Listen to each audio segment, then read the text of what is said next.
മഹാനായ പ്രവാചകൻ സല്ലല്ലാഹു അലൈഹി വസല്ലമ തങ്ങളുടെ മദ്ഹുകൾ പാരായണം ചെയ്യുന്നവരുണ്ടല്ലോ, മുത്തുനബിയുടെ മദ്ഹ് പറയുന്നവരുണ്ടല്ലോ. ഏത് മദ്ഹ് വേണമെങ്കിലും പറയാമല്ലോ. എനിക്കും നിങ്ങൾക്കും അറിയുന്ന ഏത് മദ്ഹും അല്ലാഹുവിന്റെ പ്രവാചകൻ സല്ലല്ലാഹു അലൈഹി വസല്ലമ തങ്ങളുടെ മദ്ഹ് പറയാമല്ലോ. അങ്ങനെ പറയുന്ന മനുഷ്യൻ അല്ലാഹു കൊടുക്കുന്ന പ്രതിഫലം എന്തെന്നറിയുമോ? ലാ യഖ്റുജു മിനദ് ദുനിയാ, ഈ ലോകത്ത് നിന്ന് യാത്ര പറയുന്ന ഒരു സമയമുണ്ടല്ലോ. എന്റെയും നിങ്ങളുടെയും ജീവിതത്തിലെ ഏറ്റവും വലിയ അഭിലാഷമാണ് പടച്ചവനെ മരിക്കുന്ന സമയത്ത് ഈമാനോടുകൂടി ലാ ഇലാഹ ഇല്ലല്ലാഹ്, മരിക്കുന്ന സമയത്ത് ഷഹാദത്ത് കലിമ പറഞ്ഞുകൊണ്ട് മരിക്കണമെന്ന് ആഗ്രഹിക്കാത്ത ഏത് മുസ്ലിമാണ് ലോകത്തുള്ളത്? ഏതൊരു മനുഷ്യന്റെയും അഭിലാഷമാണല്ലോ. കള്ളുകുടിയനാകട്ടെ, വ്യഭിചാരിയാകട്ടെ, പലിശ തിന്നുന്നവനാകട്ടെ, ഏത് മോശക്കാരനാകട്ടെ, അവനും ആഗ്രഹിക്കുമെന്നാണ് മരിക്കുന്ന സമയത്ത് ഈമാനോടുകൂടി മരിക്കാൻ. അതുകൊണ്ടാണല്ലോ ലാ ഇലാഹ ഇല്ലല്ലാഹ് പറയാൻ നാവ് പൊക്കുന്നത്. പക്ഷേ പറയാൻ കഴിയില്ലല്ലോ. അലി ഇബ്നു അബീ ത്വാലിബ് റളിയല്ലാഹു തആല അൻഹു പറയുകയാണ്, അവൻ ഈമാനുള്ള മരണമാണ്. ഈ ലോകത്ത് നിന്ന് യാത്ര പറയുമ്പോൾ അല്ലാഹുവിന്റെ പ്രവാചകനെ സ്നേഹിച്ചതിന്റെ പേരില്, മുത്തുനബിയോടുള്ള സ്നേഹം പ്രകടിപ്പിച്ചതിന്റെ പേരില് അവൻ ഈമാനുള്ള ഒരു മരണം കൊടുക്കുകയാ. വയദ്ഖുലുൽ ജന്നത ബിഗൈരി ഹിസാബ്, അവൻ നാളെ വിചാരണയില്ലാതെ സ്വർഗ്ഗത്തിലേക്ക് കടന്നു പോകുമെന്ന് മഹാനായ സയ്യിദുനാ അലി ഇബ്നു അബീ ത്വാലിബ് റളിയല്ലാഹു തആല അൻഹു പറയുമ്പോ, എന്റെ പ്രിയമുള്ളവരെ, ഹൃദയത്തിന്റെ അകത്ത് കൊണ്ട് നടക്കാനുള്ളതല്ല, അത് പലപ്പോഴും പ്രകടിപ്പിക്കേണ്ടിടത്ത് പ്രകടിപ്പിക്കണം. എന്റെ പ്രിയപ്പെട്ടവരെ, കാണിക്കേണ്ട സമയത്ത് കാണിക്കണം.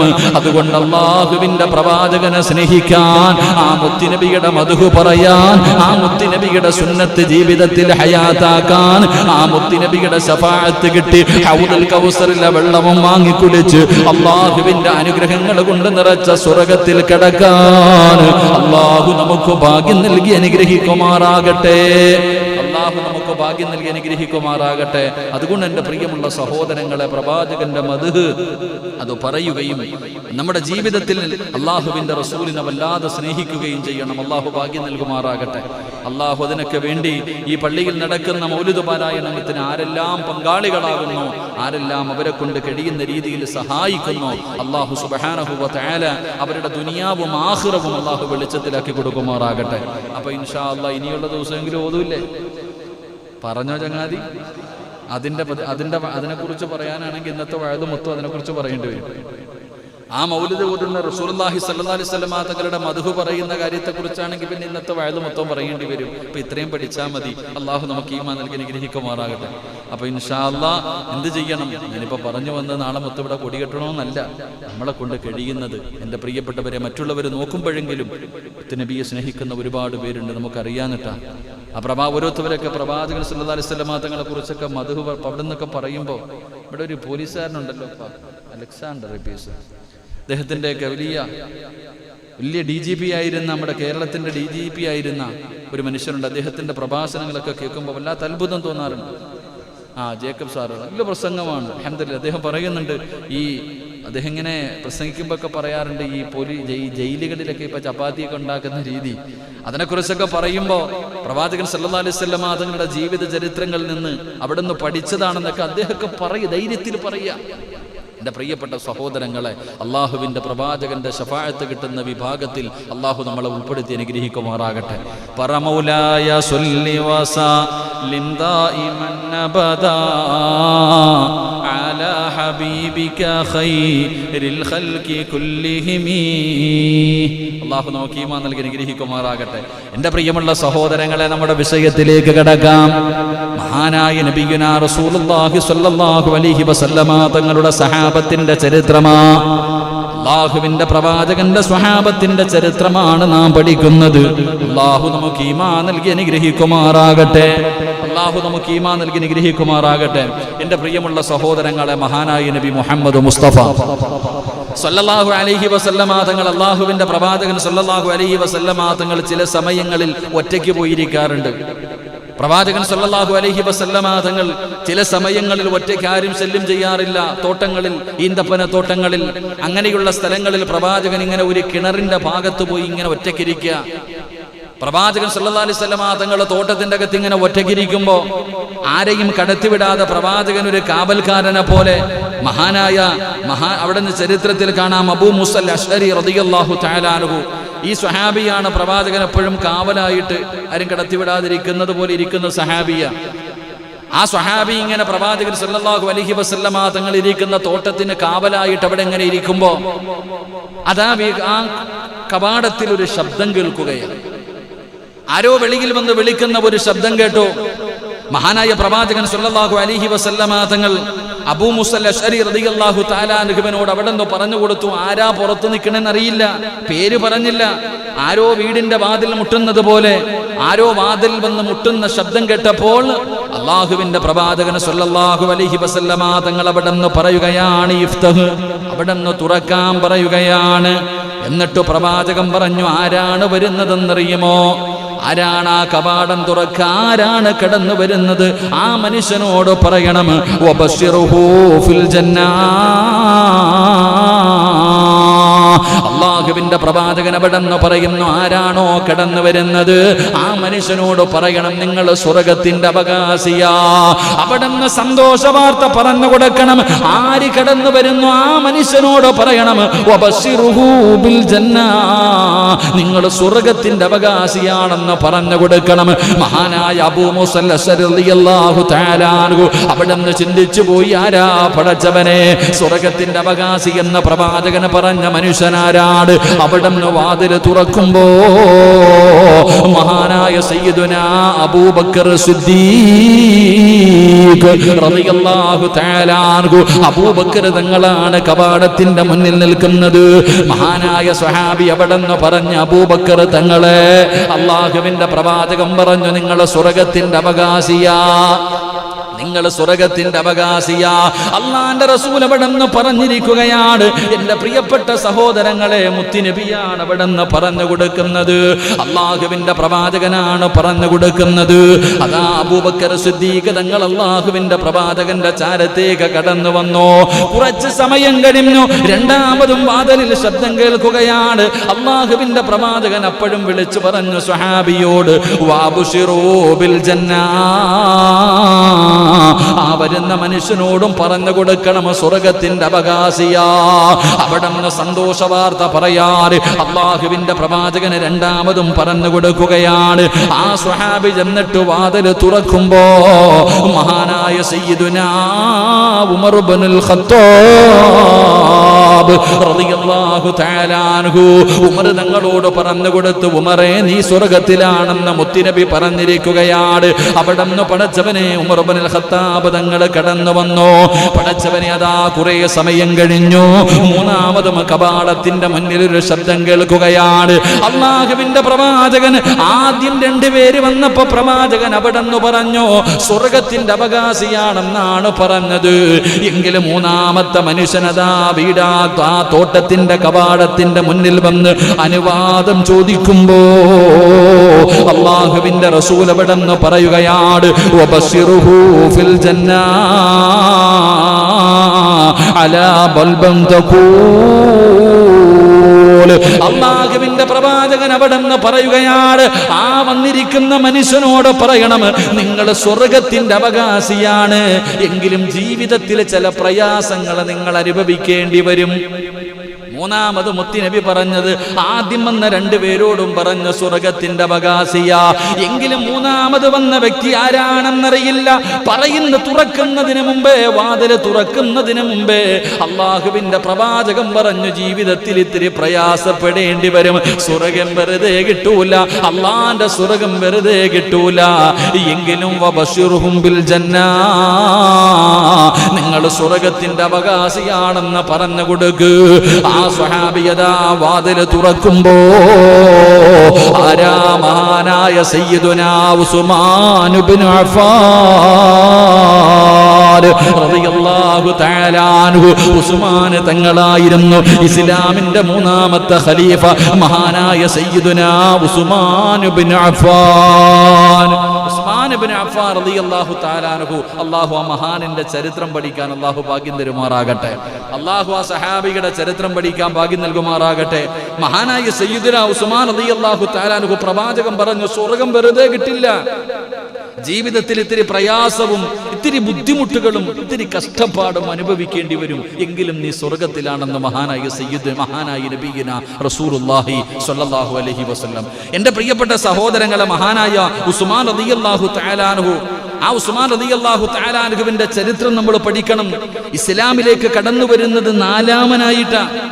അള്ളാഹുവിന്റെ പ്രവാചകൻ സ്വല്ലല്ലാഹു അലൈഹി വസല്ലമ തങ്ങൾ പ്രബോധനവുമായി കടന്നു വരുമ്പോൾ ആണുങ്ങളുടെ കൂട്ടത്തിൽ 1-ാമതായിട്ട് മുസ്ലിമായത് മഹാനായ സയ്യിദുനാ അബൂബക്കർ സിദ്ദീഖ് റളിയല്ലാഹു തആല അൻഹു, 2-ാമനായിട്ട് മഹാനായ സയ്യിദുനാ അലി ഇബ്നു അബീ ത്വാലിബ് റളിയല്ലാഹു തആല അൻഹു, 3-ാമനായിട്ട് മഹാനായ സയ്യിദ് ഇബ്നു ഹാരിസ റളിയല്ലാഹു തആല അൻഹു, 4-ാമനായിട്ട് അംഗത്വമെടുത്ത് കടന്നു വന്ന ആളാണ് മഹാനായ സയ്യിദുനാ ഉസ്മാൻ ഇബ്നു അഫ്ഫാൻ റളിയല്ലാഹു തആല അൻഹു. ഉമർ ഇബ്നുൽ ഖത്താബ് തങ്ങൾ എത്രാമതാ മുസ്ലിമായത്? അപ്പൊ വെടികൊണ്ടതുപോലെ ഇരിക്കണേ. 40-ാമതായിട്ട്. അപ്പൊ ഓർമ്മയുണ്ട്. അല്ലാഹു ലാ ഇലാഹ ഇല്ലല്ലാഹ് പറഞ്ഞു മരിക്കാനുള്ള ഓർമ്മ നൽകി അനുഗ്രഹിക്കുമാറാകട്ടെ. ഖുർആനിലെ എല്ലാ ആയത്തിലും അള്ളാഹുടെ പേരുള്ള സൂറത്തേതാ? മുസമ്മിൽ ഉസ്താദിന് എല്ലാത്തിലും ഉണ്ടല്ലോ. ഏതായിരുന്നു? എന്തുവാണേലും പോയി കണ്ടുപിടിക്കുക, സമയങ്ങൾ ഒരുപാട് കിടപ്പുണ്ടല്ലോ. സഹാബിയുടെ പേരെന്തായിരുന്നു? ഖുർആനിൽ അള്ളാഹു പേരെടുത്ത് പറഞ്ഞ സഹാബിയാര? ഒറ്റ സഹാബിയുടെ പേരെ അള്ളാഹ് പറഞ്ഞിട്ടുള്ളൂ. ഇൻഷാ അള്ളാഹ് പഠിക്ക്. നമുക്ക് ഇൻഷാ അള്ളാഹ് ബുധനാഴ്ച പഠിക്കുക ആരാണ് ആ സഹാബി എന്ന്. ആ സഹാബിയുടെ ചരിത്രം പഠിക്കണം. അള്ളാഹു ഭാഗ്യം തരുമാറാകട്ടെ. അള്ളാഹു ഭാഗ്യം തരുമാറാകട്ടെ. എൻ്റെ പ്രിയപ്പെട്ട സഹോദരങ്ങളെ, മഹാനായ ഉസ്മാൻ റളിയല്ലാഹു തആല അൻഹു, ഉസ്മാൻ റളിയല്ലാഹു തആല അൻഹുവിന്റെ ചരിത്രം എടുത്തു നോക്ക്. ഉസ്മാൻ റളിയല്ലാഹു തആല അൻഹുവിന്റെ ചരിത്രം എടുത്തു നോക്ക്. മലക്കുകൾ പോലും ലജ്ജിച്ച മനുഷ്യനാ മഹാനായ സയ്യിദുനാ ഉസ്മാൻ ഇബ്നു അഫ്ഫാൻ റളിയല്ലാഹു. മലക്കുകൾ പോലും ലജ്ജിച്ചു പോയി, അത്ഭുതപ്പെട്ടു പോയി.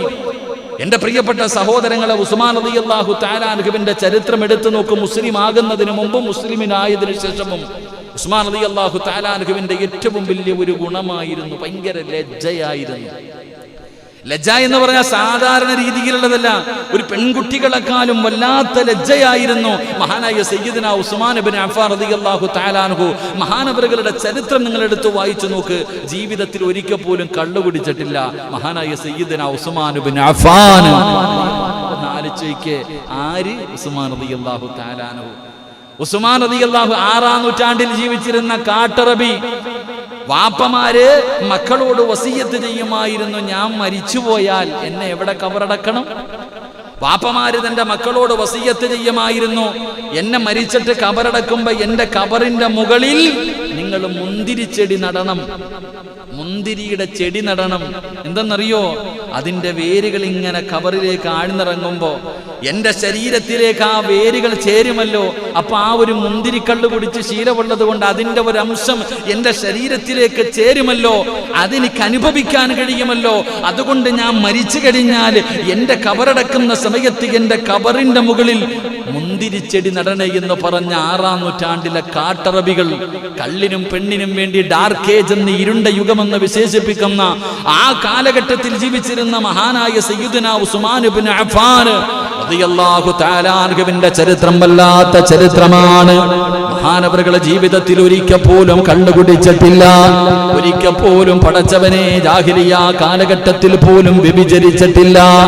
മഹാനായ ഉസ്മാൻ റളിയല്ലാഹു തആല അൻഹുവിന്റെ ജീവിതം വല്ലാത്ത ജീവിതമാണ്. ഒരു ദൈവത്തിന്റെ മുന്നിലും മഹാനായ ഉസ്മാൻ തങ്ങൾ സുജൂദ് ചെയ്തിട്ടില്ല. എന്റെ പ്രിയപ്പെട്ടവരെ, അല്ലാഹുവിനെ വല്ലാത്ത ഭയമായിരുന്നു. ഉസ്മാൻ റളിയല്ലാഹു തആല അൻഹു ഇസ്ലാമിലേക്ക് കടന്നു വന്നു. തന്റെ ശരീരം പടച്ചവനെ 4-ാമനായിട്ട് മുത്തുനബിയുടെ മുന്നിൽ വന്ന് ഷഹാദത്ത് കലിമ പറഞ്ഞ മുസ്ലിമായി ഉസ്മാൻ റളിയല്ലാഹു തആല അൻഹു അല്ലാഹുവിന്റെ പ്രവാചകന്റെ കയ്യിൽ പിടിച്ചു മുസാഫഹത്ത് ചെയ്തു. റസൂലുള്ളാഹി സ്വല്ലല്ലാഹു അലൈഹി വസല്ലമ തങ്ങളുടെ കയ്യിൽ പിടിച്ചിട്ട് മഹാനായ ഉസ്മാൻ റളിയല്ലാഹു തആല അൻഹു മുസാഫഹത്ത് ചെയ്തു. ആ മുസാഫഹത്ത് ചെയ്തതിന് ശേഷം മരിക്കുന്ന കാലം വരെ ആ കൈ കൊണ്ട് ഗുഹ്യഭാഗത്ത് തൊട്ടിട്ടില്ലെന്ന് ചരിത്രം പറയുകയാ. മഹാനായ മഹാനായ ഉസ്മാൻ റളിയല്ലാഹു തആല അൻഹു അല്ലാഹുവിന്റെ പ്രവാചകൻ സല്ലല്ലാഹു അലൈഹി വസല്ലമ തങ്ങളുടെ ശറഫാക്കപ്പെട്ട അവിടുത്തെ കയ്യിൽ നിന്ന് തൊട്ടതിന്റെ പേരിൽ പിന്നെ ആ കൈ കൊണ്ട് സ്വന്തം മുഖ്യഭാഗത്ത് പോലും തൊട്ടിട്ടില്ല എന്ന് ചരിത്രം പറയുകയാ. പടച്ചവനെ മഹാനായ ഉസ്മാൻ റളിയല്ലാഹു തആല അൻഹു പടച്ചവനെ ഒറ്റയ്ക്കാകട്ടെ ഉറക്കത്തിലാകട്ടെ മഹാനവറുകളുടെ ഔറത്ത് ഒരിക്കലും വെളിവാക്കില്ലായിരുന്നു. അള്ളാഹുവിന്റെ പ്രവാചകൻ സല്ലല്ലാഹു അലൈഹി വസല്ലമ തങ്ങളുടെ കയ്യിൽ തൊട്ടതിന് ശേഷം പിന്നെ ഒരിക്കൽ പോലും തന്റെ കൈ കൊണ്ട് ഗുഹ്യഭാഗത്ത് തൊട്ടിട്ടില്ലായിരുന്നു എന്ന് ഉസ്മാൻ തങ്ങളുടെ ചരിത്രം പഠിപ്പിക്കുന്നു. അള്ളാഹു ഭാഗ്യം നൽകുമാറാകട്ടെ. ഒറ്റയ്ക്ക് തന്റെ വീടിന്റെ അകത്ത് ആരുമില്ലാത്ത സമയത്താണെങ്കിൽ പോലും മഹാനവറുകൾ തന്റെ ഔറത്ത് വെളിവാക്കില്ലായിരുന്നു. ഒറ്റയ്ക്കാണെങ്കിൽ പോലും അത് കുളിക്കുന്ന സമയമാകട്ടെ എപ്പാവട്ടെ. നമ്മളോ കുളിപ്പരയെ പോകണം, ക്യാമറ വെക്കണം, അപ്പൊ അറിയാം. അള്ളാഹു കാത്തിരക്ഷിക്കുമാറാകട്ടെ. നാലിശയ്ക്ക് ആണാകട്ടെ പെണ്ണാകട്ടെ നമ്മളൊക്കെ ചെയ്യുന്ന എന്താ? പടച്ചവന് കുളിപ്പരയെ പിന്നെ ആരുമില്ലല്ലോ, ഉരിഞ്ഞങ്ങിട്ട് കളഞ്ഞിട്ട് ഷവറിട്ടിട്ട് പാട്ട അവിടെ കിടന്നുകൊണ്ട്. എന്റെ പ്രിയപ്പെട്ട സഹോദരങ്ങളെ, അവിടെ പോലും ഔറത്ത് മറയ്ക്കണോന്നാ. നഗ്നരായി കുളിക്കുക. നഗ്നരായിട്ട് കുളിക്കുന്നവർക്ക് അള്ളാഹു തരുന്ന ശിക്ഷ എന്താ? അള്ളാഹു കാത്തുരക്ഷിക്കുമാറാകട്ടെ. അവന് ദാരിദ്ര്യം ഉണ്ടാകുമെന്ന് മഹാനായ നബി മുഹമ്മദ് മുസ്തഫ സല്ലല്ലാഹു അലൈഹി വസല്ലമ തങ്ങൾ പറയുന്ന, നഗ്നരായിട്ട് വീട്ടിൽ പോയിട്ട് ഭാര്യയാകട്ടെ മക്കളാകട്ടെ ഞാനോ നിങ്ങളാകട്ടെ നഗ്നരായി കുളിക്കുന്ന ഈ സ്വഭാവം അതൊരു നല്ല സ്വഭാവമല്ല. ഒന്നില്ലെങ്കിൽ ശൈത്താന്റെ വീടല്ലേപ്പാ. ശൈത്താനും മക്കളും അവിടെ താമസിക്കുന്നുണ്ടല്ലോ, അവനെങ്കിലും കാണുമെന്നുള്ള ബോധം നമുക്ക് ഉണ്ടാകണം. അള്ളാഹു ഈമാൻ നൽകുമാറാകട്ടെ. ശൈത്താന്റെ വീടല്ലേ? ശൈത്താൻ താമസിക്കണ ചില സ്ഥലങ്ങളുണ്ട്. അള്ളാഹു ഈമാൻ നൽകുമാറാകട്ടെ. പറഞ്ഞുതരട്ടെ? വേണോ വേണ്ടേ? ശൈത്താൻ താമസിക്കുന്ന ചില സ്ഥലങ്ങൾ പറയട്ടെ. ഒന്നാമത്തെ സ്ഥലവേദ ടോയ്ലറ്റ് ബാത്റൂം. അതവന്റെ ഭവനമാ. 2, ഒന്നാമത്തെ സ്ഥലം തോണ്ടാ കാണുന്ന ബിൽഡിംഗ്. ഇങ്ങോട്ട് നോക്ക് ചങ്ങാതി, അവിടെ കാണുന്ന ബിൽഡിംഗ് ഇല്ലേ? അതേതാ ബിൽഡിംഗ്? ബാത്റൂം. 2, ദേഷ്യപ്പെടുത്തില്ലെങ്കിൽ പറയാം, അങ്ങോട്ട് നോക്കിയാൽ മതി, ആ കാണുന്ന മാർക്കറ്റ്. അല്ലാഹു ഈമാൻ തരുമാറാകട്ടെ. അവിടെ വല്ല ഹലാലു ഹറാമു എന്തെങ്കിലും ഉണ്ടോ? അപ്പൊ അവിടെ ഈ മാർക്കറ്റിലെ സംസാരത്തിന് വല്ല നിബന്ധനകളുണ്ടോ? ഇവിടെ സംസാരിക്കുന്ന പോലെയാണ് അവിടെ സംസാരിക്കണം. അവിടെ പടച്ചവനെ അമേരിക്കൻ പ്രസിഡന്റിനെ വരെ വിളിക്കുക അവിടെ ഇരുന്നുണ്ട്. എന്തെല്ലാം രീതിയിലുള്ള സംസാരം. ലൈസൻസ് ഇല്ല. മാർക്കറ്റ് എന്ന് പറഞ്ഞാൽ ലൈസൻസ് ഇല്ല. പിന്നെ അവിടെ സംസാരം. കാരണം അവൻ ഏറ്റവും കൂടുതൽ വാസിക്കുന്ന സ്ഥലം അവിടെയാണ്. 3, എന്റെ പ്രിയപ്പെട്ട സഹോദരങ്ങളെ, ചരിത്രം പറയുന്നു, എല്ലാവരും കൈയുടെ വിരൽ നോക്കിക്കേ. കൈയുടെ വിരൽ നോക്ക്. എന്റെ മുഖത്തല്ലേ ഷാജിക്ക നോക്ക്. ഷാജിക്ക സംസാരിക്ക നോക്ക്. നോക്കിയോ? നഖമുണ്ടോ? ചിലരുടെ നഖം ഇങ്ങനെ നീട്ടി വളർത്തിരിക്ക. അടിയിൽ കയറി സേഫ് ആയിട്ടിരിക്കുന്നുണ്ട് അവൻ. അള്ളാഹു കാത്തിരക്ഷിക്കുമാറാകട്ടെ. എന്റെ പ്രിയപ്പെട്ട സഹോദരങ്ങളെ, നമ്മുടെ നഖം നമ്മൾ നല്ലതുപോലെ സൂക്ഷിക്കണം. അതുകൊണ്ടാണ് ഇത് വെട്ടണമെന്ന് പറയും. 40 ദിവസത്തിൽ കൂടുതൽ നമ്മുടെ ശരീരത്തിലെ കക്ഷത്തിലെ ഗുഹ്യഭാഗങ്ങളിലെ മുടികൾ വെച്ചുകൊണ്ട് നടക്കാൻ പാടില്ല. ദുആയ്ക്ക് ഇജാബത്ത് ഉണ്ടാകില്ല. അള്ളാഹു കാത്തിരക്ഷിക്കുമാറാകട്ടെ. എന്റെ പ്രിയപ്പെട്ട സഹോദരങ്ങളെ, എന്താ ഞാൻ പറഞ്ഞത്? മഹാനായ സയ്യിദനാ ഉസ്മാൻ ഇബ്നു അഫ്ഫാൻ റളിയല്ലാഹു തആല അൻഹു അവിടുത്തെ ഔറത്ത് വല്ലാതെ സൂക്ഷ്മതയായിരുന്നു. അങ്ങനെ ആയിരുന്നു ഉസ്മാൻ റളിയല്ലാഹു തആല അൻഹുവിന്റെ ജീവിതം. അങ്ങനെയാ എന്റെ പ്രിയപ്പെട്ട സഹോദരങ്ങളെ, വല്ലാത്ത ലജ്ജയായിരുന്നു. അവിടുന്ന് ചരിത്രം പറയുന്നു, മഹദിയായ ആയിഷ ബീബി റളിയല്ലാഹു തആല അൻഹ, അല്ലാഹുവിന്റെ പ്രവാചകന്റെ പ്രിയപ്പെട്ട ഭാര്യ, അല്ലാഹുവിന്റെ പ്രവാചകൻ സല്ലല്ലാഹു അലൈഹി വസല്ലമ തങ്ങളുടെ ഭാര്യയാണ് മഹദിയായ ആയിഷ ബീബി റളിയല്ലാഹു തആല അൻഹ. ഒരിക്കൽ അല്ലാഹുവിന്റെ പ്രവാചകൻ സല്ലല്ലാഹു അലൈഹി വസല്ലമ തങ്ങൾ ആയിഷ ബീബി റളിയല്ലാഹു തആല അൻഹയുടെ മടിയിൽ തലവെച്ചിങ്ങനെ കിടക്കാം. അവിടെ ആയിഷ ബീബി റളിയല്ലാഹു തആല അൻഹ പറയുന്നു, ഒരിക്കൽ അല്ലാഹുവിന്റെ പ്രവാചകൻ സല്ലല്ലാഹു അലൈഹി വസല്ലമ തങ്ങൾ ആയിഷ ബീബി റളിയല്ലാഹു തആല അൻഹയുടെ വീട്ടിൽ ആയിഷ ബീബിയുടെ മടിത്തട്ടിൽ കിടക്കുമ്പോ അതാ വരുന്നു മഹാനായ സയ്യിദുനാ അബൂബക്കർ സിദ്ദീഖ് റളിയല്ലാഹു തആല അൻഹു. അബൂബക്കർ സിദ്ദീഖ് റളിയല്ലാഹു തആല അൻഹു വീട്ടിലേക്ക് കടന്നു വന്നു. ആ സമയത്ത് പ്രവാചകൻ സല്ലല്ലാഹു അലൈഹി വസല്ലമ തങ്ങളുടെ കമീസ് ഒരൽപ്പം പൊങ്ങിക്കിടക്ക എന്ന് പറഞ്ഞാൽ ഒന്നുമില്ല കിടക്കാന്നല്ല. റസൂലുള്ളാഹി സല്ലല്ലാഹു അലൈഹി വസല്ലമ തങ്ങൾ താഴെ വസ്ത്രം ധരിച്ചിട്ടുണ്ട്. പ്രവാചകന്റെ കമീസ് ചെറുതായിട്ടൊന്ന് പൊങ്ങിയിരിക്ക. ആ സമയത്താണ് അബൂബക്കർ സിദ്ദീഖ് തങ്ങൾ കടന്നു വന്നത്. അള്ളാഹുവിന്റെ പ്രവാചകൻ സല്ലല്ലാഹു അലൈഹി വസല്ലമ തങ്ങൾ അടുത്തു വിളിച്ചു. അടുത്തു വന്നിരുന്നു. അബൂബക്കർ സിദ്ദീഖ് റളിയല്ലാഹു തആല അൻഹു കുറെ കാര്യങ്ങളൊക്കെ ചർച്ച ചെയ്തു. അവിടെ നിന്ന് തിരിച്ചുപോയി. പ്രവാചകൻ അനങ്ങിയത് പോലും ഇല്ല. അങ്ങനെ തന്നെ കടന്നു. കുറെ സമയം കഴിഞ്ഞു, അതാ വരുന്നു മഹാനായ സയ്യിദുനാ ഉമർ ഇബ്നുൽ ഖത്താബ് റളിയല്ലാഹു തആല അൻഹു. ഉമർ ഇബ്നുൽ ഖത്താബ് റളിയല്ലാഹു തആല അൻഹു കടന്നു വന്നു. അവിടെ നിന്ന് സലാം പറഞ്ഞു. പ്രവാചകൻ അങ്ങനെ തന്നെ കടന്നു. ഉമർ ഇബ്നുൽ ഖത്താബ് റളിയല്ലാഹു തആല അൻഹു അടുത്ത് വന്നിരുന്ന പ്രവാചകനോട് പറയാറുള്ള കാര്യങ്ങൾ ചർച്ച ചെയ്തു. അവിടെ നിന്ന് കുറെ സമയം കഴിഞ്ഞു ഉമർ ഇബ്നുൽ ഖത്താബ് തങ്ങളും ഇറങ്ങിപ്പോയി. അതാ കുറെ സമയം കഴിയുമ്പോൾ അതാ മൂന്നാമനായി വരുന്നു മഹാനായ സയ്യിദുനാ ഉസ്മാൻ ഇബ്നു അഫ്ഫാൻ റളിയല്ലാഹു തആല അൻഹു. അല്ലാഹുവിന്റെ പ്രവാചകൻ അവിടെ നിന്ന് നോക്കുന്ന ഉസ്മാനാണ് കടന്നു വരുന്നത്. ആയിഷ ബീവി റളിയല്ലാഹു തആല അൻഹ പറയുകയാണ്, ഉസ്മാൻ റളിയല്ലാഹു തആല അൻഹു നടന്നു വരുന്നത് കാണുമ്പോൾ റസൂലുള്ളാഹി എഴുന്നേറ്റിരിക്കുകയാണ്. ആയിഷ ബീവിയുടെ മടിത്തട്ടിൽ കിടന്ന പ്രവാചകൻ എഴുന്നേറ്റിട്ട് ആ പൊങ്ങിയിരുന്ന വസ്ത്രമങ്ങ് നേരെ ഇടുകയാണ്. ഉസ്മാൻ തങ്ങൾ പറഞ്ഞു, അസ്സലാമു അലൈക യാ റസൂലല്ലാഹ്. മുത്തുനബിയോട് സലാം പറഞ്ഞു. വീടിന്റെ അകത്ത് കയറി വന്നു. പ്രവാചകന്റെ അടുത്തിരുന്നു കൊണ്ട് സംസാരിക്കുകയാണ്. അവിടെ നിന്ന് സംസാരം കഴിഞ്ഞിറങ്ങി പോകുമ്പോ മഹദിയായ ആയിഷ ബീബി റളിയല്ലാഹു തആല അൻഹ അത്ഭുതത്തോടു കൂടി ചോദിക്കുന്നു, യാ റസൂലല്ലാഹ്, അല്ലാഹുവിന്റെ നബിയേ, എന്തു പറ്റി നബിയേ, എന്തു പറ്റി നബിയേ? എന്റെ വാപ്പ വന്നപ്പോൾ അങ്ങ് അതുപോലെ കിടന്നല്ലോ, ഉമർ ഇബ്നുൽ ഖത്താബ് തങ്ങൾ വന്നപ്പോഴും അതുപോലെ കിടന്നല്ലോ, ഉസ്മാൻ റളിയല്ലാഹു തആല അൻഹു വന്നപ്പോൾ മാത്രം എന്തിനാണ് നബിയെ എഴുന്നേറ്റിരുന്നത്? എന്തിനാണ് അങ്ങയുടെ വസ്ത്രം നേരെയിട്ടത്? അല്ലാഹുവിന്റെ റസൂല് പറയുന്നു, ആയിഷ, നിനക്ക് ഉസ്മാനെ കുറിച്ചറിയില്ലേ ആയിഷ? നിനക്ക് ഉസ്മാനെ കുറിച്ചറിയില്ലേ? ഉസ്മാൻ വല്ലാത്ത ലജ്ജയുള്ള സ്വഹാബിയാ, വല്ലാത്ത ലജ്ജയുള്ള സ്വഹാബിയാ. ഈ ഉസ്മാനിന്റെ ലജ്ജ കണ്ടിട്ട് അല്ലാഹുവിന്റെ മലക്കുകൾ പോലും തലതാഴ്ത്തിയെന്ന് മഹാനായ പ്രവാചകൻ സല്ലല്ലാഹു അലൈഹി വസല്ലമ തങ്ങൾ അവിടെ നിന്ന് പറഞ്ഞു കൊടുക്കുമ്പോൾ, എന്റെ പ്രിയമുള്ളവരെ, ഉസ്മാൻ തങ്ങൾ നമുക്ക് പഠിപ്പിച്ചു തരുന്ന ഒന്നാമത്തെ കാര്യം ലജ്ജയാണ്. നമുക്കില്ലാതെ പോയതും അത് തന്നെയാണ്. അല്ലാഹുവേ, മദ്രസയിൽ പഠിക്കുമ്പോൾ ലജ്ജ ഇസ്ലാമിന്റെ ഭാഗമാണെന്ന് ഞാനും നിങ്ങളും പഠിച്ചിട്ടുള്ളവരാ. പക്ഷേ ഞാനും നിങ്ങളും നമ്മുടെ ജീവിതത്തിൽ എത്രയാണത് സൂക്ഷിക്കാറുള്ളത്? നമ്മുടെ ഭാര്യയാകട്ടെ, നമ്മുടെ മക്കളാകട്ടെ, നമ്മുടെ കൂടപ്പിറപ്പുകളാകട്ടെ, എന്റെ പ്രിയപ്പെട്ടവരെ, എന്തിനാ നാട്ടുകാരുടെ കാര്യം പറയുന്നത്? എന്തിനാണ്? എന്റെയും നിങ്ങളുടെയും ജീവിതത്തിൽ എത്രയാണ് നമ്മൾ ലജ്ജ സൂക്ഷിക്കുന്നത്? ഔറത്തുകളെ കാണിക്കുന്നതിൽ എന്തെങ്കിലും ഒരു നാണമുണ്ടോ? ഔറത്ത് കാണിക്കുന്നതിൽ എന്റെ പ്രിയപ്പെട്ട സഹോദരങ്ങളെ, അള്ളാഹു നമുക്ക് ഈമാൻ നൽകി ഗ്രഹിക്കുമാറാകട്ടെ. ആണുങ്ങളുടെ ഔറത്ത് ഏതാപ്പ? ആണുങ്ങളുടെ ഔറത്ത് ഏതാ? പറ. ഇവിടെ ഈ മുണ്ട് മടക്കി കൊടുത്തുന്നൊരു സ്വഭാവം ഉണ്ട്, കണ്ടിട്ടുണ്ടാ? ഓന്റെ ഔറത്ത് ഏതായിരിക്കും? അള്ളാഹു ഈമാൻ നൽകുമാറാകട്ടെ. പടച്ചവന് ചില ചങ്ങാതിമാര് മുണ്ടും മടക്കി ഉടുത്തുന്നത് കണ്ട ഓന്റെ അണ്ടർവെയർ വരെ വെളിക്കണം. അങ്ങനത്തെ ഉടുത്തുടി ഓന് എന്ത് ഔറത്തിപ്പ? ഒന്ന് ചിന്തിച്ചു നോക്കിയേ എന്റെ സഹോദരങ്ങളെ. നമ്മൾ ചിന്തിക്കുക, നമ്മുടെ മക്കള് രാത്രി കാലങ്ങളിലൊക്കെ ഒരു കള്ളം കയറണം, എവിടെങ്കിലും ഒരു കള്ളം കയറി എന്ന് പറഞ്ഞ് ബഹളം ഉണ്ടാക്കുമ്പോ സുബ്ഹാനല്ലാഹ്, പടച്ചോനെ ഒന്ന് ആലോചിച്ച് നോക്കിയേ. നിങ്ങൾ നിൽക്കുക, രാത്രി എങ്ങാണ് ഒരു സംഭവം ഉണ്ടായിട്ട് ഈ വീടിന്റെ അകത്തിരിക്കുന്നവർ മുഴുവനും പുറത്തിറങ്ങിയ ഉള്ള അവസ്ഥ ചെറുപ്പക്കാരൊക്കെ ഇട്ടിരിക്കുന്നത് കാണണം. പടച്ചോനെ, എന്താ ഇത്രയോ സാധനം? അതിനെന്താ പറയാ? അതിന് ഷഡി എന്ന് പറയത്തില്ല, വേറെന്തോ പേര് പറയും. എന്താ? വെറും പോടാ, പുതിയ പേര്. അതിന് പഴയൊരു പേരുണ്ട്, ഞാൻ പറയുന്നില്ല.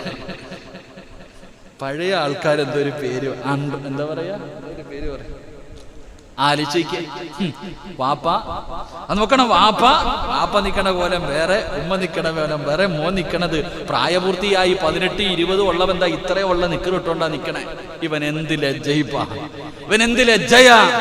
എന്റെ പ്രിയപ്പെട്ട സഹോദരങ്ങളെ, ബാത്റൂമിന്റെ അകത്ത് കയറുമ്പോ പോലും നീ നിന്റെ ഔറത്ത് കാണിക്കരുത്. എന്റെ പ്രിയപ്പെട്ട സഹോദരങ്ങൾ, അത് കുളിക്കുമ്പോഴാകട്ടെ, ഏത് സമയമാകട്ടെ, ആ സമയത്ത് പോലും നമ്മൾ നമ്മളുടെ ഔറത്തുകൾ സൂക്ഷിക്കണമെന്ന് പരിശുദ്ധമായ ദീൻ പഠിപ്പിച്ചത് വെറുതെ അല്ല. മുട്ടുമക്കളിന്റെ ഇടയിലുള്ള തുറന്നു കാണിച്ചുകൊണ്ട് നടക്കുന്നൊരവസ്ഥ. ലജ്ജ വേണം സഹോദര ജീവിതത്തിൽ. എന്റെയും നിങ്ങളുടെയും ജീവിതത്തിൽ ലജ്ജ നമുക്കുണ്ടാക്കിയെടുക്കാൻ കഴിയണം. അത് ഇസ്ലാമിന്റെ ഭാഗമാണെന്ന് മഹാനായ നബി മുഹമ്മദ് മുസ്തഫ സല്ലല്ലാഹു അലൈഹി വസല്ലം അല്ലാഹുവിന്റെ പ്രവാചകന്റെ കയ്യിലൊന്ന് തൊട്ടതിനു ശേഷം, പ്രവാചകനെ മുസാഫഹത്ത് ചെയ്തതിനു ശേഷം, എന്റെ പ്രിയപ്പെട്ടവരെ, വലത് കൈകൊണ്ട് തന്റെ ഗുഹ്യഭാഗത്ത് തൊട്ടിട്ടില്ല. ബാത്റൂമിൽ പോയൊക്കെ ശുദ്ധീകരിക്കുമ്പോ ആലോചിച്ച് നോക്കണം എന്റെ പ്രിയപ്പെട്ടവരെ, നമ്മുടെ ഈ വലത് കൈകൊണ്ട് നാം എന്തെല്ലാം കാര്യങ്ങൾ ചെയ്യുന്നതാ ഖുർആൻ ഓതുന്നു, എന്തെല്ലാം കാര്യങ്ങൾ നമ്മൾ ഈ വലത് കൈകൊണ്ട് ചെയ്യുന്നു. അതുകൊണ്ട് മഹാനായ ഉസ്മാൻ റളിയല്ലാഹു തആല അൻഹുവിന്റെ ലജ്ജ കണ്ടിട്ട് അല്ലാഹുവിന്റെ മലക്കുകൾ പോലും തലതാഴ്ത്തി, അല്ലാഹുവിന്റെ മലക്കുകൾ പോലും ലജ്ജിച്ച് തലതാഴ്ത്തി എന്ന് ചരിത്രം പറയുമ്പോ മഹാനായ സയ്യിദുനാ ഉസ്മാൻ ഇബ്നു അഫ്ഫാൻ റളിയല്ലാഹു തആല അൻഹുവിന്റെ വലിയ ഒരു ഗുണമായിരുന്നു. രണ്ടാമതായിട്ട് അവിടുന്ന് പ്രവാചകൻ പറയുകയാ, ഉസ്മാൻ തങ്ങളുടെ ഒരു പ്രത്യേകതയുണ്ട്. ഉസ്മാൻ നബിക്ക് അല്ലാഹു കൊടുത്ത ഒരു വലിയ ഭാഗ്യമുണ്ട്. ഉസ്മാൻ റളിയല്ലാഹു തആല അൻഹുവിന് കിട്ടിയ രണ്ടാമത്തെ ഭാഗ്യം എന്തെന്നറിയുമോ? ഉസ്മാൻ തങ്ങളുടെ പേരെങ്ങനെയാണ്? ദുന്നൂറൈൻ. അല്ലാഹുവിന്റെ പ്രവാചകൻ വിളിച്ച പേരാണ്, അല്ലാഹുവിന്റെ റസൂൽ വിളിച്ച പേരാണ്. വെള്ളിയാഴ്ച ദിവസം ജുമുഅയ്ക്ക് ഖുതുബ ഓതുമല്ലോ, വെള്ളിയാഴ്ച രണ്ടാമത്തെ ഖുതുബ. ആ ഖുതുബയ്ക്കകത്ത് അബൂബക്കർ തങ്ങളുടെ പേര് പറയും, ഉമർ ഇബ്നുൽ ഖത്താബ് തങ്ങളുടെ പേര് പറയും, ഉസ്മാൻ റളിയല്ലാഹു തആല അൻഹുവിന്റെ പേര് പറയും. മരുമക്കളുടെ നേതാവ് എന്നാ ഖുതുബയിൽ പറയണേ. നമ്മളൊക്കെ ഇരുന്ന് ഉറങ്ങണ സമയം അതില്ലേ. രണ്ടാമത്തെ ഖുതുബ ഓതുമ്പോ തൂക്കിടാ, കാരണം ആകെ ഉറങ്ങാൻ കിട്ടിയിരിക്കുന്ന സമയം അപ്പോഴാ, രാത്രിയല്ല. അവൻ എപ്പോഴും ചിന്ത 12:30 രാത്രി 1 മണിയാണെന്നാ. എന്റെ പ്രിയപ്പെട്ടവരെ, ദുന്നൂറൈൻ മഹാനായ സയ്യിദുനാ ഉസ്മാൻ റളിയല്ലാഹു തആല അൻഹു, രണ്ട് പ്രകാശത്തിന്റെ ഉടമ. എന്റെ ഉസ്മാൻ റളിയല്ലാഹു തആല അൻഹുവിന് മാത്രം കിട്ടിയ ഭാഗ്യം ലോകത്തിത് അവകാശപ്പെടാൻ ഒരാൾക്കും കഴിയില്ല. കാരണം ഒരു പ്രവാചകൻ, ഒരു അല്ലാഹുവിന്റെ പ്രവാചകൻ സല്ലല്ലാഹു അലൈഹി വസല്ലമ തങ്ങളുടെ 2 പെമ്മക്കളെ വിവാഹം കഴിക്കാൻ ഭാഗ്യം കിട്ടിയ സഹാബിയ മഹാനായ സയ്യിദുനാ ഉസ്മാൻ ഇബ്നു അഫ്ഫാൻ റളിയല്ലാഹു. ലോകത്ത് ഒരു പ്രവാചകന്റെയും 2 മക്കളെ വേറെ ആരും വിവാഹം കഴിച്ചിട്ടില്ല. ലോകത്ത് ഒരു പ്രവാചകന്റെയും 2 പെമ്മക്കൾ, അത് ആദം നബി മുതലുള്ള ചരിത്രം എടുത്തു നോക്ക്, ഒരു പ്രവാചകന്റെയും 2 മക്കൾ ആരും വിവാഹം കഴിച്ചിട്ടില്ല. മഹാനായ സയ്യിദുനാ ഉസ്മാൻ ഇബ്നു അഫ്ഫാൻ റളിയല്ലാഹു തആല അൻഹു, പ്രവാചകന്റെ 1ാമത്തെ മകള് മഹദിയായ റുഖിയ റളിയല്ലാഹു തആല അൻഹ, പ്രവാചകൻ 1ാമത്തെ മകളെ വിവാഹം കഴിച്ചു കൊടുത്തു. റുഖിയ ബീബി റളിയല്ലാഹു തആല അൻഹയെ വിവാഹം കഴിച്ചു കൊടുത്തു. അവസാനം ബദറിന്റെ രണാങ്കണത്തിലേക്ക് സഹാബത്ത് യുദ്ധത്തിന് വേണ്ടി ഇറങ്ങുമ്പോ റുഖിയ ബീബി റളിയല്ലാഹു തആല അൻഹ, ഉസ്മാൻ തങ്ങളുടെ ഭാര്യ മുത്തുനബിയുടെ മകള് സുഖമില്ലാതെ കിടക്കുകയാ. മഹാനായ ഉസ്മാൻ റളിയല്ലാഹു തആല അൻഹു പ്രവാചകൻ സല്ലല്ലാഹു അലൈഹി വസല്ലമ തങ്ങളുടെ ചാരത്തി എന്നിട്ട് പറഞ്ഞു, നബിയെ, ഞാനും വരുന്നുണ്ട് യുദ്ധത്തിന്. ഉസ്മാനെ, നീ വരണ്ട, ഭാര്യ, എൻ്റെ മകള് സുഖമില്ലാതെ കിടക്കുകയാ, നീ ഭാര്യയുടെ ചാരത്ത് പോയി നിൽക്ക്. നീ യുദ്ധത്തിന് വന്നില്ലെങ്കിലും നീ ബദറിൽ പങ്കെടുത്തവർക്ക് അല്ലാഹു തരുന്ന പ്രതിഫലം നിനക്ക് തരുമെന്ന് മഹാനായ സയ്യിദുനാ, മഹാനായ നബിയുനാ റസൂലുള്ളാഹി സ്വല്ലല്ലാഹു. ബദറിൽ പങ്കെടുക്കാതെ, ബദർ യുദ്ധത്തിൽ പങ്കെടുക്കാതെ ബദരീങ്ങളുടെ കൂട്ടത്തിൽ വന്ന സഹാബിയ ഉസ്മാൻ റളിയല്ലാഹു തആല അൻഹു. കാരണം മുത്തുനബി പറഞ്ഞു, എൻ്റെ മകള് റുഖിയ സുഖമില്ലാതെ കിടക്കുന്നു, നീ ഭർത്താവാണ്, ഭാര്യയുടെ ചാരത്ത് നിൽക്കേണ്ട സമയം അടുത്ത് നിൽക്കാൻ. ബദർ യുദ്ധം കഴിഞ്ഞ് തിരിച്ചു വന്നപ്പോ റുഖിയ ബീവി റളിയല്ലാഹു തആല അൻഹ മരണപ്പെട്ടു പോയി. അല്ലാഹു നമുക്ക് ഈമാൻ നൽകുമാറാകട്ടെ. അപ്പോ 1ാമത്തെ മകളെ വിവാഹം കഴിച്ചു കൊടുത്തു റുഖിയ ബീവി മരണപ്പെട്ടു. റുഖിയ ബീവി റളിയല്ലാഹു തആല അൻഹ മരണപ്പെട്ടു.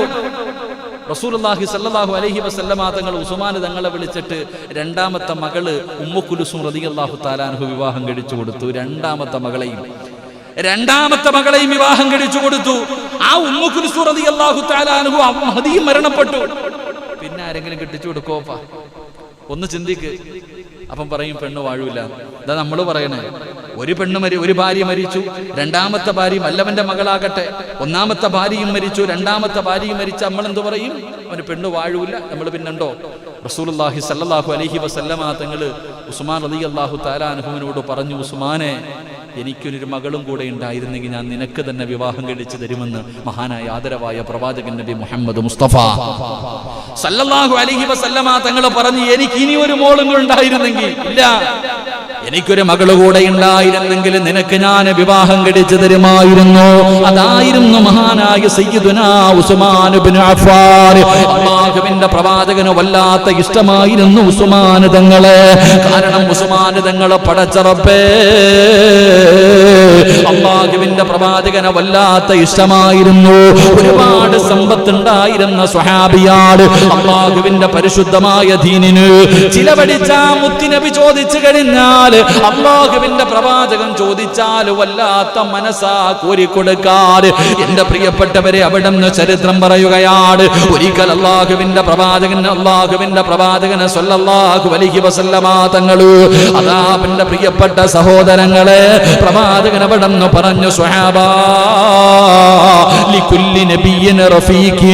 അല്ലാഹുവിന്റെ റസൂൽ പറയുകയാണ്, ലികുല്ലി നബിയ്യിൻ റഫീഖി വറഫീഖി ഉസ്മാൻ. അല്ലാഹുവിന്റെ പ്രവാചകൻ പറഞ്ഞു, എല്ലാ പ്രവാചകന്മാർക്കും സ്വർഗ്ഗത്തിൽ ഒരു കൂട്ടുകാരനുണ്ട്. എല്ലാ പ്രവാചകന്മാർക്കും സ്വർഗ്ഗത്തിൽ ഒരു കൂട്ടുകാരനുണ്ട്. എന്റെ സ്വർഗ്ഗത്തിലെ കൂട്ടുകാരൻ മഹാനായ സയ്യിദുനാ ഉസ്മാൻ ഇബ്നു അഫ്ഫാൻ റളിയല്ലാഹു തആല അൻഹു ആണെന്ന് പ്രവാചകൻ അവിടുന്ന് പറയാറുള്ള കാരണം എന്താ? എന്റെ പ്രിയപ്പെട്ട സഹോദരങ്ങളെ, അല്ലാഹുവിന്റെ റസൂൽ ചോദിച്ചാൽ കൊടുക്കാൻ വല്ലാത്ത മനസ്സായിരുന്നു. ഒരിക്കൽ പടച്ചവനെ പരിശുദ്ധമായ ദീനുൽ ഇസ്ലാം ജനങ്ങൾ മുഴുവനും വല്ലാത്ത ഒരു പ്രയാസത്തിലൂടെ കടന്നു പോകുമ്പോ, വല്ലാത്ത പട്ടിണിയാണ്, എല്ലാവരും പ്രയാസത്തിലൂടെ കടന്നു പോകുമ്പോ അല്ലാഹുവിന്റെ പ്രവാചകൻ അവിടുന്ന് ചോദിക്കുന്നു, സ്വഹാബാ കുറച്ചു പണത്തിന്റെ ആവശ്യമുണ്ട് സഹാബാ, അല്ലാഹുവിന്റെ ദീനിന് വേണ്ടി സദഖ കൊടുക്കാൻ ആരാണ് തയ്യാറുള്ളത്? എന്റെ പ്രിയപ്പെട്ടവരെ, പള്ളിക്കകത്തിരിക്കുമ്പോ വെള്ളിയാഴ്ച പള്ളിയിൽ ഇരിക്കുന്ന സമയത്ത് തന്റെ മുന്നിലൂടെ ബക്കറ്റുമായി കൊണ്ടുപോകുമ്പോ അതിനകത്ത് 10 രൂപ ഇടാൻ മടിക്കുന്ന മുസ്ലിമേ, ഹോട്ടലിൽ പോയി ഭക്ഷണം കഴിച്ചിട്ട് ഇറങ്ങുമ്പോ അവിടെ ശമ്പളത്തിന് ജോലി ചെയ്യുന്നവന് ടിപ്പ് കൊടുക്കുന്ന പൈസ പോലും അല്ലാഹുവിന്റെ പള്ളിക്ക് വേണ്ടി കൊടുക്കാൻ മടിക്കുന്ന മുസ്ലിമേ, അല്ലാഹുവിന്റെ പ്രവാചകൻ അവിടുന്ന് സദഖ ചോദിക്കുമ്പോ മഹാനായ സയ്യിദുനാ ഉസ്മാൻ ഇബ്നു അഫ്ഫാൻ റളിയല്ലാഹു തആല അൻഹു അവിടുന്ന് പടച്ചവനെ യുദ്ധം നടക്കാൻ പോവുകയാണ്. എല്ലാവരും വല്ലാത്ത പട്ടിണിയിലാണ്. പടച്ചവനെ ഒന്നും കയ്യിലില്ലല്ലോ. അല്ലാഹുവിന്റെ പ്രവാചകൻ അവിടുന്ന് സദഖ ചോദിക്കുമ്പോ ഉസ്മാൻ റളിയല്ലാഹു തആല അൻഹു എഴുന്നേറ്റ് നിന്ന് പറയുന്നു, യാ റസൂലല്ലാഹ്, അല്ലാഹുവിന്റെ നബിയേ, 950 ഒട്ടകങ്ങളെ ഞാൻ തരാ നബിയേ. ചിന്തിക്ക് സഹോദര, ഉസ്മാൻ റളിയല്ലാഹു തആല അൻഹു അല്ലാഹുവിന്റെ പ്രവാചകനോട് പറയുകയാണ്, 950 ഒട്ടകങ്ങള്, അല്ലാഹുവേ 50 കുതിരകള്, 10,000 സ്വർണ്ണ നാണയങ്ങള് അല്ലാഹുവിന്റെ റസൂലിന്റെ മുന്നിൽ കൊണ്ടുപോയിട്ട് കൊടുക്കുകയാണ്. പ്രവാചകന്റെ മുന്നിൽ എഴുന്നേറ്റ് നിന്നിട്ട് പറയുകയാണ്, യാ റസൂലല്ലാഹ്, അല്ലാഹുവിന്റെ നബിയേ, 950 ഒട്ടകങ്ങൾ ഞാൻ തരാ നബിയേ. എത്ര വിലയായിരിക്കും സഹോദരാ, എത്ര സമ്പത്തായിരിക്കും കൊടുത്തിട്ടുണ്ടാവുക? 50 ഒട്ടതാ, 950 ഒട്ടകങ്ങള്, അവിടുന്ന് 50 കുതിരകള്, 10,000-ഓളം വരുന്ന സ്വർണ്ണ നാണയങ്ങള് അല്ലാഹുവിന്റെ പ്രവാചകന്റെ മുന്നിൽ കൊണ്ടു കൊടുക്കുമ്പോ അതായിരുന്നു മഹാനായ സയ്യിദുനാ ഉസ്മാൻ ഇബ്നു അഫ്ഫാൻ. പടച്ചവനെ, തബൂക്ക് യുദ്ധം നടക്കാൻ പോവുകയാണ്. അല്ലാഹുവിന്റെ പ്രവാചകൻ അതാ പള്ളിയുടെ മിഹ്റാബിൽ ഇരുന്നു കൊണ്ട് ചോദിക്കുന്നു, സ്വഹാബാ ആരാ സഹായിക്കാനുള്ളത്? ഉസ്മാൻ റളിയല്ലാഹു തആല അൻഹു എഴുന്നേറ്റ് നിന്ന് പറയുന്നു, നബിയേ, 100 ഒട്ടകങ്ങളും അതിനാവശ്യമുള്ള സർവ്വ സാധനങ്ങളും. യുദ്ധത്തിന് പോകുമ്പോൾ ഒട്ടകത്തിന്റെ മുകളിൽ കട്ടിൽ വേണമല്ലോ, അതിനാവശ്യമായ സർവ്വതും 100 ഒട്ടകങ്ങൾ ഞാൻ തരാ നബിയേ. അല്ലാഹുവിന്റെ റസൂൽ അവിടുന്ന് ചോദിച്ചു, പിന്നെയും ചോദിച്ചു, സഹാബ ആരെങ്കിലും ഉണ്ടോ? ഉസ്മാൻ തങ്ങൾ എഴുന്നേറ്റ് നിന്നിട്ട് എന്നിട്ട് പറഞ്ഞു, അത് കൂട്ടാതെ 200 ഒട്ടകങ്ങളെ ഞാൻ തരാ നബിയേ. അള്ളാന്റെ റസൂൽ മിണ്ടാതെ നിന്നു. മൂന്നാമതും കുറച്ച് കഴിഞ്ഞിട്ട് പ്രവാചകം ചോദിച്ചു, ഇനി ആരെങ്കിലും ഉണ്ടോ? എഴുന്നേറ്റ് നിന്നിട്ട് പറയുന്നു, യാ റസൂലല്ലാഹ്, 300 ഒട്ടകം ഞാൻ തരാ നബിയേ. അവിടെ നിന്ന് സ്വഹാബത്ത് പറയുകയാണ്, റസൂലുള്ളാഹ് ചോദിച്ചിരുന്നെങ്കിൽ ഉസ്മാനിന്റെ സമ്പാദ്യം മുഴുവനും കൊടുക്കുമായിരുന്നു എന്ന് ചരിത്രങ്ങൾ എനിക്കും നിങ്ങൾക്കും പറഞ്ഞു തരുമ്പോ ഉസ്മാൻ റളിയല്ലാഹു തആല അൻഹു അങ്ങനെയായിരുന്നു. സദഖയുടെ വിഷയത്തിൽ പരാജയപ്പെടുത്താൻ കഴിയില്ലായിരുന്നു. എന്റെ പ്രിയപ്പെട്ടവരെ, നമ്മൾ ഇന്ന് മദീനത്ത് പോകുമല്ലോ, ഉംറയ്ക്കും ഹജ്ജിനും പോകുന്ന സമയത്ത് എന്റെ പ്രിയപ്പെട്ടവരെ പല സ്ഥലങ്ങളും കാണാൻ കൊണ്ടുപോകുമല്ലോ. ഒരു കിണറിന്ന് കാണാ സഹോദരാ. അല്ലാഹുവിന്റെ പ്രവാചകനും സ്വഹാബികളും മദീനത്ത് കടന്നു ചെല്ലുമ്പോ അതാ എല്ലാവരും വെള്ളം കോരുന്ന ഒരു കിണറിൽ നിന്നാണ്. എല്ലാവർക്കും വെള്ളം കിട്ടുന്നത് ഒരു കിണറിൽ നിന്നാണ്. പടച്ചവനെ, റോമാ കിണറെന്ന് പറയുന്ന ഒരു കിണറുണ്ടായിരുന്നു. അല്ലാഹുവിന്റെ പ്രവാചകൻ മുസ്ലിമീങ്ങൾക്ക് പ്രയാസമുണ്ടായപ്പോ അള്ളാന്റെ റസൂൽ ചോദിക്കുന്നു, സ്വഹാബാ, ആരാണ് ഈ കിണർ വാങ്ങിക്കൊടുക്കുന്നത്? ആരാണ് ഈ കിണർ വാങ്ങിക്കൊടുക്കുന്നത്? മഹാനായ സയ്യിദുനാ ഉസ്മാൻ ഇബ്നു അഫ്ഫാൻ 35,000 വെള്ളി നാണയമാ കൊടുത്തത്. ആ മനുഷ്യൻ ചോദിച്ചതങ്ങ് കൊടുത്ത് 35,000-ഓളം വരുന്ന വെള്ളി നാണയങ്ങൾ കൊടുത്തിട്ട് ആ കിണർ വാങ്ങിയിട്ട് മുത്തുനബിയുടെ മുന്നിൽ വന്നിട്ട് പറയുന്നു, യാ റസൂലല്ലാഹ്, കിണറിതാ നബിയേ, ആർക്ക് വേണമെങ്കിലും കോരി കുടിക്കാൻ നബിയേ. എന്റെ പ്രിയപ്പെട്ടവരെ, എന്തിനു പറയണം, ഇന്ന് നമ്മൾ പരിശുദ്ധമായ കഅബാലയത്തിൽ പോകുമല്ലോ, മുത്തുനബിയുടെ മസ്ജിദ് നബവിയിൽ പോകുമല്ലോ. ആരാ സ്ഥലം വാങ്ങിക്കൊടുത്തതാരാ? എന്റെ പ്രിയപ്പെട്ടവരെ, സദഖ എന്ന് പറഞ്ഞാൽ ഇതല്ലേ സഹോദരാ? അല്ലാഹുവിന്റെ പ്രവാചകൻ മദീനത്ത് നിൽക്കുമ്പോ മസ്ജിദ് നബവിക്ക് പടച്ചവനെ സ്ഥലമില്ലായിരുന്നു. ഒരു ചെറിയ കൂരയായിരുന്നല്ലോ. എന്റെ പ്രിയപ്പെട്ടവരെ, അല്ലാഹുവിന്റെ പ്രവാചകൻ ആരാണ്? പള്ളിയുടെ വിപുലീകരണത്തിന്റെ സമയമെത്തിയപ്പോ പടച്ചവനെ ചോദിക്കുന്നത് വല്ലാത്ത വിലയാണ്. അല്ലാഹുവിന്റെ റസൂൽ ചോദിച്ചു, ആരാ വാങ്ങിത്തരുന്നത്? മഹാനായ സയ്യിദുനാ ഉസ്മാൻ ഇബ്നു അഫ്ഫാൻ. ചോദിച്ച പണം കൊടുത്താ വാങ്ങിക്കൊടുത്തത്. മക്കം ഫത്ഹ് കഴിഞ്ഞ് എന്റെ പ്രിയപ്പെട്ടവരെ മക്കയിൽ കടന്നു വന്നു. പരിശുദ്ധമായ കഅബാലയമുണ്ടല്ലോ, അല്ലാഹ് സ്വർഗ്ഗത്തിൽ നിന്ന് കൊണ്ടുവന്ന ഹജറുൽ അസ്വദ് എന്ന് പറയുന്ന കല്ലുകൊണ്ട് അലങ്കരിച്ച പരിശുദ്ധമായ കഅബാലയം. അല്ലാഹുവിന്റെ പ്രവാചകൻ തന്റെ ഹൃദയം, തന്റെ നെഞ്ച് ചേർത്ത് വെച്ചിട്ട് ദുആ ചെയ്ത, അല്ലാഹുവേ, പരിശുദ്ധമായ കഅബാലയത്തിന്റെ കില്ലയുണ്ടല്ലോ, എന്റെ പ്രിയപ്പെട്ടവരെ, ആ കഅബാലയത്തിൽ ചെല്ലാൻ അല്ലാഹു നമുക്ക് ഭാഗ്യം നൽകുമാറാകട്ടെ. അതിന് സ്ഥലം വാങ്ങാൻ പൈസ കൊടുത്ത സ്വഹാബിയാണ് മഹാനായ സയ്യിദുനാ ഉസ്മാൻ ഇബ്നു അഫ്ഫാൻ റളിയല്ലാഹു തആല അൻഹു. മക്കത്ത് ചെല്ല്, മദീനത്ത് ചെല്ല്. എന്റെ പ്രിയപ്പെട്ടവരെ, ഹജ്ജിനും ഉംറയ്ക്കും പോകുമ്പോൾ കാണാം ഈ കിണർ ബിർ ഉസ്മാൻ എന്ന് പറഞ്ഞ് തന്നെ അവിടെ ഉണ്ട്. ഇന്നും നമുക്ക് പോയി കാണാൻ കഴിയും. അല്ലാഹു നമുക്ക് ഭാഗ്യം നൽകുമാറാകട്ടെ.